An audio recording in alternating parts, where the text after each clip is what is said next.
Hey there, it's the Red Diva, and welcome to my channel. Welcome to Thriver Thursday. Today's a very special Thriver Thursday because I'm celebrating 14 years Cancerversary. So 14 years ago today, on February the 9th in 2009, I was diagnosed with breast cancer. And of course, my life turned upside down, but there's been so many beautiful things along the way. And one of those things is to be able to create this special series in my YouTube channel that I'm able to share with all of you different stories of inspiring individuals that have either gone through cancer themselves or have witnessed it firsthand as a caregiver. And that's why today I wanted to share with you all my very, very special friend, Cherokee Black. Cherokee Black is the creator of Face Blink by Cherokee. She's a beauty lifestyle blogger, a YouTube creator, producer, writer. She's also a SAG-AFTRA actress and model. She's a caregiver, and she also does a blog called hashtag person to person. Her story is like so many where the family has to confront with the word cancer at a very young age. Her maternal grandmother, Nana Beatrice, she was diagnosed with breast cancer in 1957 and lost her battle in 1969. But that wouldn't be the last time that Cherokee and her family would have to hear those words. But just to kind of go back to Cherokee's childhood, she's the oldest of three siblings, with a middle brother named Michael and a little sister named Monique. And when they started the decade of the 80s, they were hit with so many incredibly difficult challenges because early on in the 80s, June 1981, her mother Marlene suddenly died of asthma and at a very young age, and she left Monique and Michael and Cherokee with that maternal support. And then shortly after that, just a few months after, in October of 1981, her brother Michael, that happened to be a correction officer and was in the police academy, and was brutally murdered. So in a span of just a couple of months in 1981, Monique and Cherokee were left without that missing piece in their family. So at age 28, Cherokee became matriarch of a family with a young son, a recent divorce herself, her little sister Monique, and her baby boy.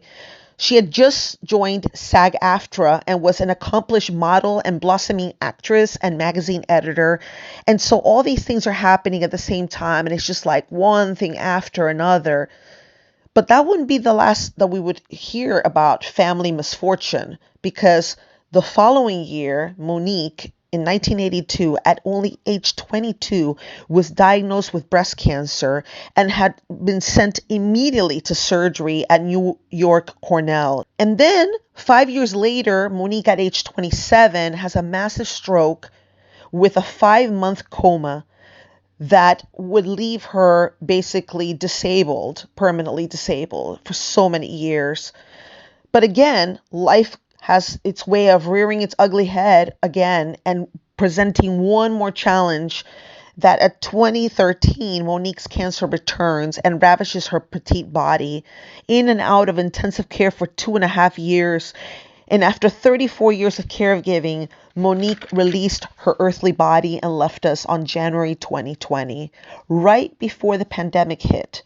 Cherokee would be by Monique's side until her last breath. So what do you do with a lifetime of challenges, a lifetime of pain and suffering?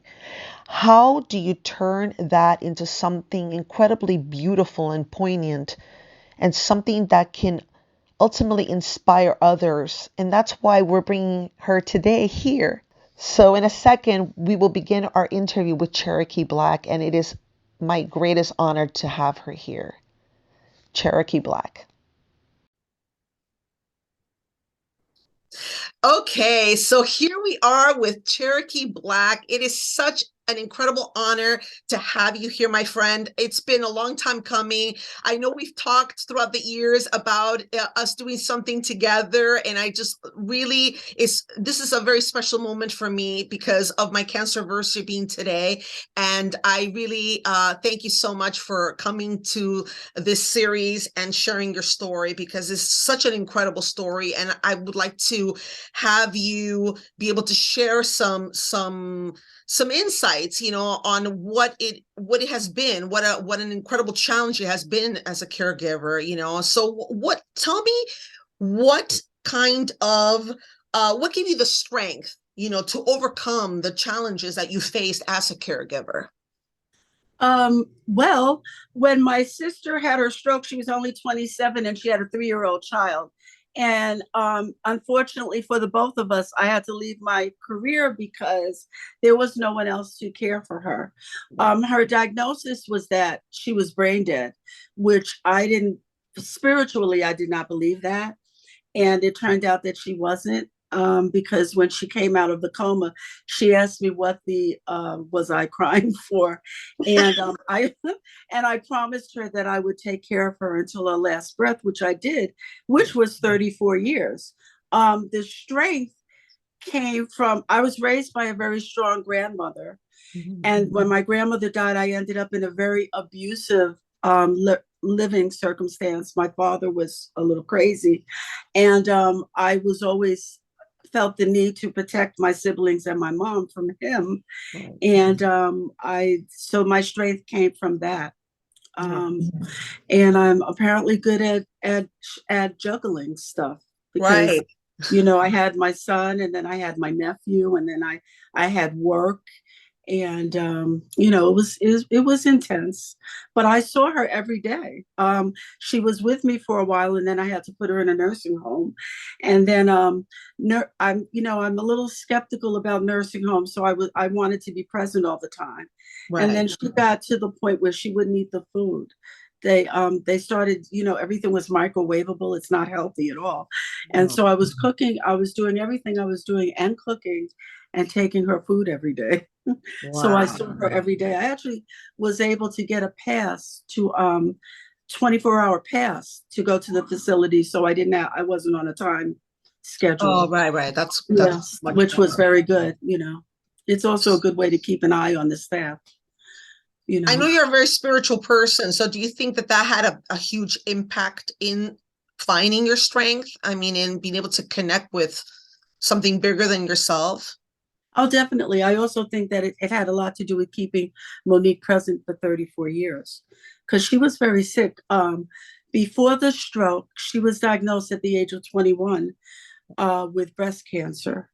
And I took her to the hospital and they removed her breast and whatever. She wasn't really proactive in following up on that. And then in 1987, she had the stroke. She was 27. Right. Um, and her transition actually occurred because the cancer came back and attacked her whole body, Right. but it came back through the uterus. So there was a lot of suffering in the end. But yeah, I included Monique in everything that I did. I took her to jazz clubs with me. If friends had parties, I would transport her to the parties. And even though she was an invalid, Yeah. I kept her present that way. And Yeah. she really enjoyed it. And she developed this great sense of humor that my friends would like to go visit her. um and she would do things like, if she got bored when I would be talking, she would start singing songs that had the words to what I was saying in the song, like R&B songs. Yeah, she was quite a personality. Yeah, I miss her. Yeah, she was pretty Yeah. crazy. She was a Leo. She never lost her jokeness about it. No, she never lost her spirit. And she wasn't. I was studying Eastern philosophy when I was a teenager, but my sister became more spiritual as a result of living and being around me and everything. Of So that was course. that was good, and I think that helped her a great deal. Definitely. Absolutely. Absolutely. And I think that at, at no point during those 34 years did she ever doubt that you had her back and that you would be there. And as the years went by and you just stayed straight on that path of being with her and keeping your promise, I think that she felt that till the very last second, Oh, definitely. And I had to tell her the end was very difficult for me, because it was time to go, and I told her, that I can hear the ancestors calling you, and it's not my time. I think that it's time to go. You can go, and she left. Like right after, almost immediately, and the room, I got really cold. Like she wanted me to feel her exit. It was very, very strange. Yeah, because there was a nurse in the room who didn't feel any of that. And then when she was, after she I said, "Oh, you left? You really?" And the nurse was like, "You told her to go." It was like, again, it was humor. No. Because it is the cycle of life, Right. And so, like we always have like all kinds of great stories about when babies are born, right? Like, oh, the delivery, the this, the that, labor, we had to go through this and that. And people joke and they laugh and they go, oh my God, remember those times. But then, when it's the end of a life, it becomes so dark, so heavy, and yet we're all getting out in the same manner. Like nobody's gonna live forever. We're not vampires, So you think that after millions of years, like we would already have it figured out. Like, okay, we're all going at some point. Like, right. Like, and let's treat it more normal, Yeah, I slept in palliative care, so I was there all the time. Whenever she got sick, I stayed in intensive care with her and stuff like that. So I was always present. Yeah. So I slept there. And when she did go, it was Mount Sinai, so you could see Central Park. Yeah. I went to the window and I said, okay, you're going now. I'm going to go take care of business. I didn't even cry, because it was, I was with her through the whole thing. Yeah. So it was just a natural, spiritual. And you prepared yourself. The whole thing was very spiritual. It was amazing, it was amazing. Wow. Tell me, how were you able to give care while at the same time not losing yourself completely? How were you able to kind of like split yourself up in different ways? Oh, it's really interesting. I don't know, because I was working in retail. Right. I was writing, I was doing extra work, I was doing all these things to support us. Right. And it was just a juggling thing. It of course it was hard on relationships, because people. It's not easy to be caregiving. It's full time. It's full time. Yeah. It's hard. When it's over, it's an adjustment too. Like I'm still adjusting to not having to care for her. Right. And it consumed everything. It did. So I'm not sure how I did it. You just get up and you do it. I'm more and the energy was incredible, because I'm more tired now and I'm not doing anything than I was. Again, because it's a readjustment. Right. It's like those soldiers that go into the battle. I mean, they go there with little sleep, little food, and just, they're just high on adrenaline at that point, because you feel like that's, like you're just driven. Nobody got time for that. Like nobody has time to sleep, nobody time to rest. Right. Gotta get it done. Now it's like, you want to take a nap? What are you talking? You didn't do anything. No, exactly. Oh my God, yes. Yeah, I feel that way many times. Yeah. Like, so that's that part. So that's crazy. I'm like, well, the cat left the room. She's like, I don't want to hear this. She's gone. So so well, we're talking about the cat earlier before we started taping, and just the audience knows what we're referring to. But you were saying that she thought that maybe she would be in front of the camera too, and she was like ready for her close up, Mr. DeMille. But I love it. But now she's gone, so whatever. What gave you hope as a caregiver? Like, what got you through those difficult days? Like, what was the thing that was like really propelling you forward?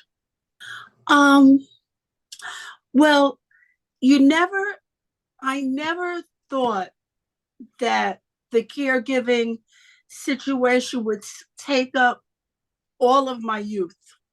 I never imagined that it would be a 34-year journey. Right. That part. And so I always had my goals and dreams on the side that that I would get back to, which So I that kind still of, that was like the carrot to that was get you going, right. because you thought, okay, maybe medically we can find a miracle and get her the help that we could reverse somehow something and make her healthier right. and more independent. Definitely. And maybe you can like jump back into right. all the right. other things that you were like doing at that time. Yes, but so that did not occur. And then so fast forward to now, I'm a mature woman of a certain age, and I still have the same goals and dreams. And it's like, but I don't have the same beautiful body. I have white hair. With that face, you don't need anything else. Where's the muscle?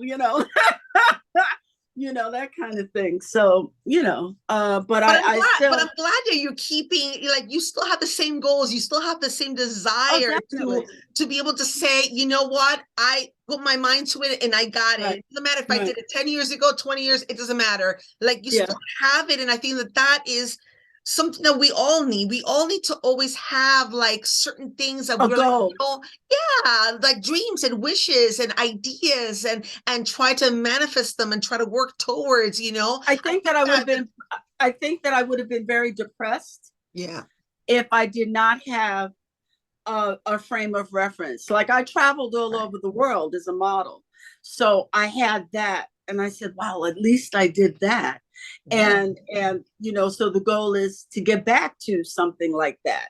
Absolutely. So I always had that in my mind, and anything is possible. Anything is possible. Right. I mean, then there's a lot of models that are well into their 60s, 70s, and 80s. I mean, and as far as size, I mean, plus size is now the size that everybody wears. So, and the funny thing, now that's a funny thing that you said that, because about 5 years ago, a top agency approached me. They saw me on social media, and I had a contract with them as a large model and a mature model. And I had body image issues because I never adjusted to having the larger body. Right. Exactly. So that was a problem for me. Right. Still is. And I don't know, like, it's like, get over yourself. At your age, it doesn't matter. Doesn't matter, and beauty and the beauty that radiates from within. I think that people, they can sense it, and they are like attracted to that, because there's a confidence and there's an assertiveness and there's a like, I got stuff done, I achieved things, and now I'm just like living in that. That energy. And I think that comes with age.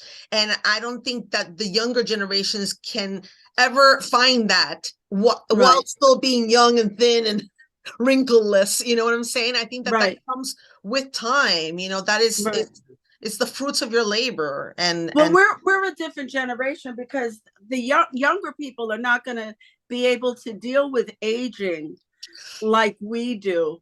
I mean, like, I wrote a thing about ageless beauty, and I posted, I named women that were doing it well, 8 of them. And today I did that. And everybody, but I posted a picture of Madonna before and after. Oh, and everybody was speaking about Madonna. And it wasn't about Madonna. It was about it's about spirit.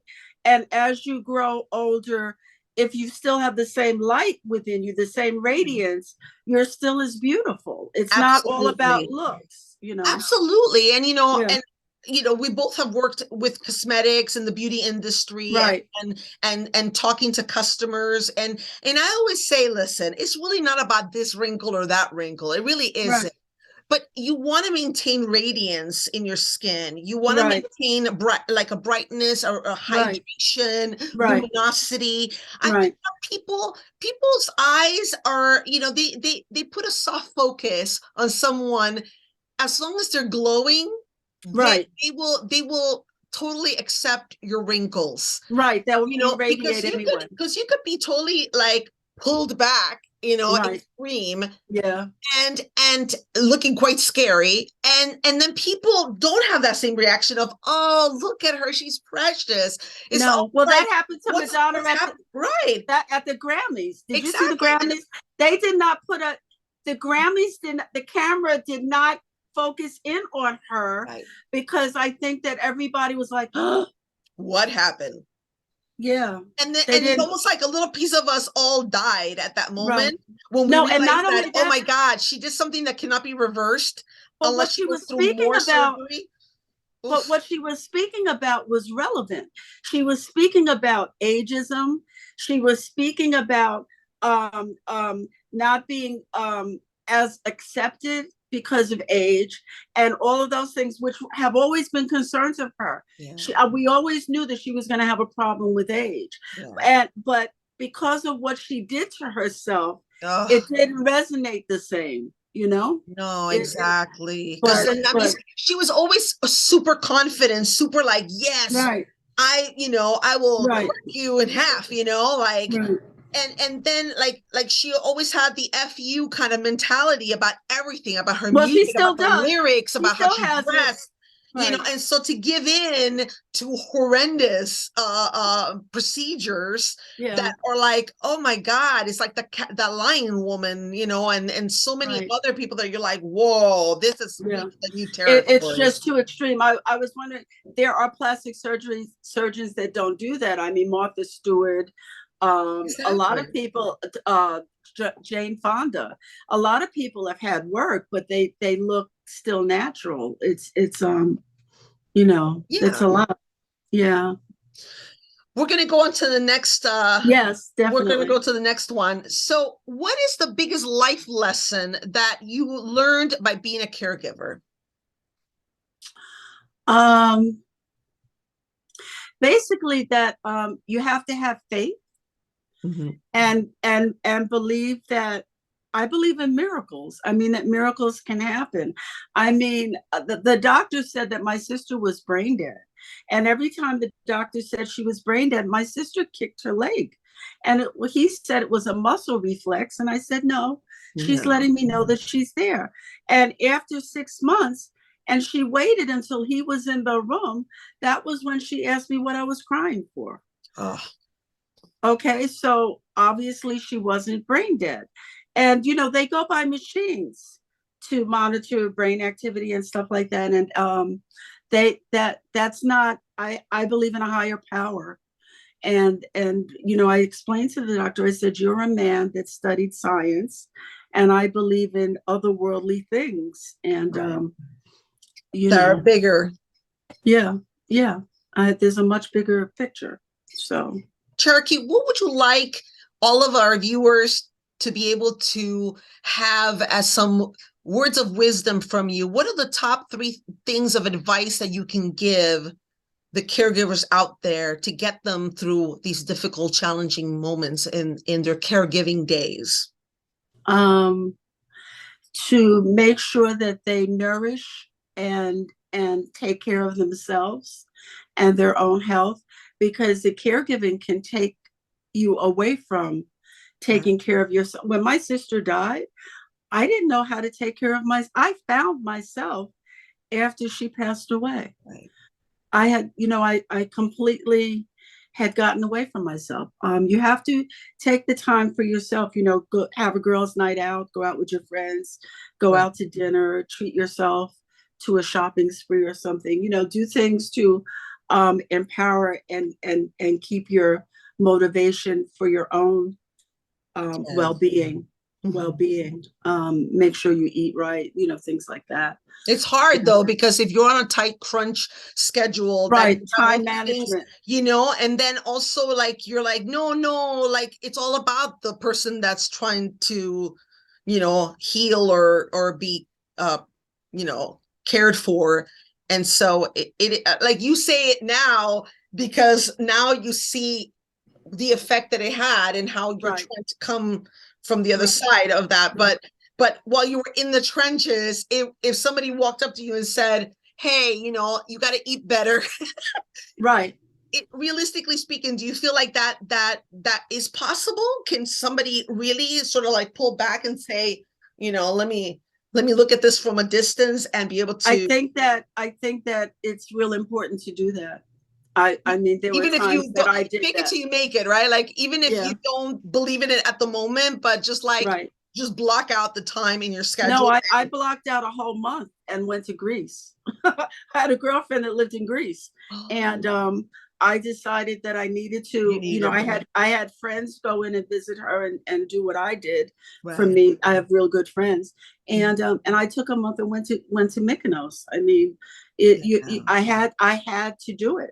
After I did it, I was really good. For a while, you have to manage your time. You have to be really good with time management. You have to be careful that when you're stressed, that you don't take it out on the person that you're caring for, or that the person that you're caring for feels that energy.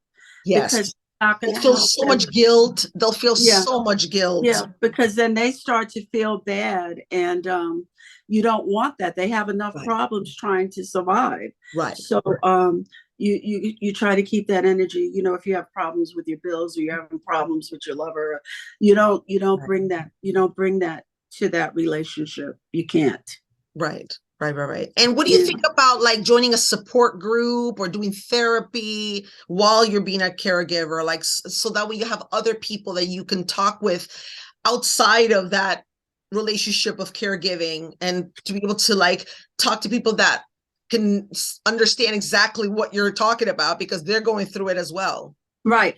I think that after the fact, for me, that might be something I might look into, but during it, no, because I have trauma in a lot of different areas, and caregiving wasn't the only thing. You know what I mean? My father was very abusive. I had a lot of losses and tragedies, a lot of stuff, and so talking to someone about it, it was just too much, because you unravel at the same time, right? Yeah, it would have been crazy, and that would have been a distraction to what I had to do with my sister. Yeah. Tell me, Cherokee, what are some of the projects that you're working on? And we'll definitely link all your social media at the end of this video, so that way whoever wants to reach out to you and say hi, they can do that. But tell us some of the things that you're working on and some of the wishes that you have in your plans.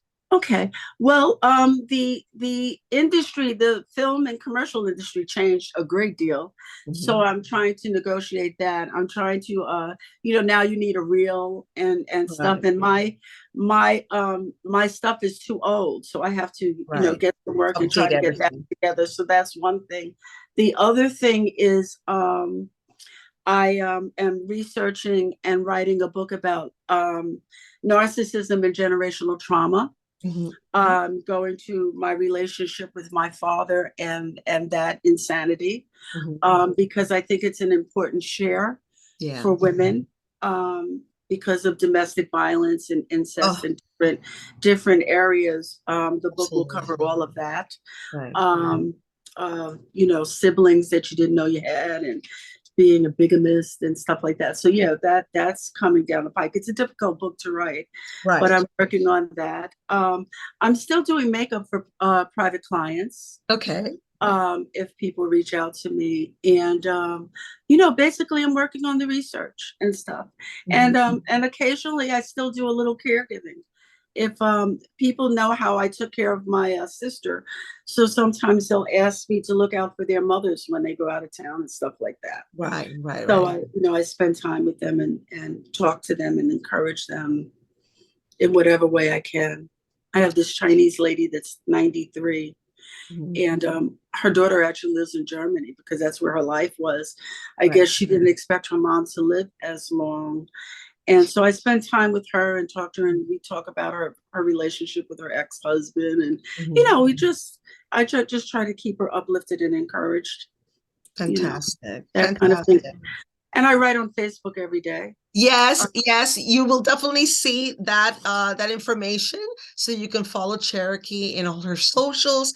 Cherokee, it has been such an honor and such a pleasure, and I wish you all the joy that life can bring you, and so much more, and love you dearly, and I'm just so happy that you were able to spend some quality time with me on this Cancerversary. We will definitely get together and have a girls day, and I would love that. Yeah, that would be fantastic. Thank you so much for sharing this Thriver Thursday with me. I really appreciate it.